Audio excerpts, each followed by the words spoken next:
हम आपको अंदर की बात बता दे, रहस्य की बात बता दे, बहुत ध्यान से सुनना। भगवान के मंदिर में जाके मांगना या अपने घर में भगवान से मांगना, दो बातें होंगी तो पूर्ण हो जाएगा, नहीं पूर्ण होगा। पहली बात, आपका भगवान से संबंध क्या है, आपने उस संबंध को माना कि नहीं माना, जाना कि नहीं जाना। अगर नहीं जाना तो नहीं पूर्ण होगी। दूसरी बात, आपका अनुष्ठान क्या है, आपका भजन क्या है, आपका साधन क्या है। साधना नहीं, संबंध नहीं, तो भगवान से इसे मांगो बिल्कुल नहीं सुनेंगे। भाव युक्त पुकार ही भगवान सुनते हैं। भाव बिन सुनी पुकारे मैं कभी सुनता नहीं। भाव पूरित टेर ही करती मुझे लाचार है।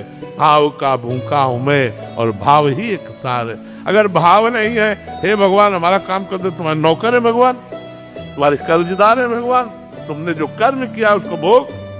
अगर भगवान से संबंध है, मेरे प्रभु मित्र है, मेरे प्रभु स्वामी है, मेरे प्रीतम है, तो हम उनसे कह सकते हैं यार सुनो बड़ी समस्या है, आपका ही दिया हुआ परिवार है, कुछ करो ना जुगाड़, तुम्हारे लिए तो कोई कवि है नहीं, अखिल कोटि ब्रह्मांडों के ईश्वर हो, यार हमारी बात बन जाएगी, तुम्हारा कुछ जाएगा नहीं, कृपा करो। ये प्यार से, हमारे दोस्त हैं तो हम दोस्ती की तरह बात करते हैं, स्वामी है तो स्वामी की तरह बात करते हैं, पिता है तो पिता की तरह बात करते हैं, पुत्र है तो पुत्र की तरह बात करते हैं।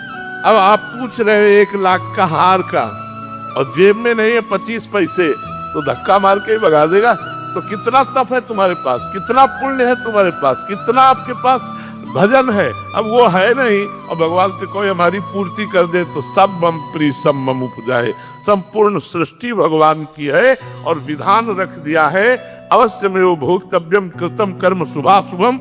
जो तुम पाप और पुण्य करोगे उसका फल तुम्हें भोगना पड़ेगा।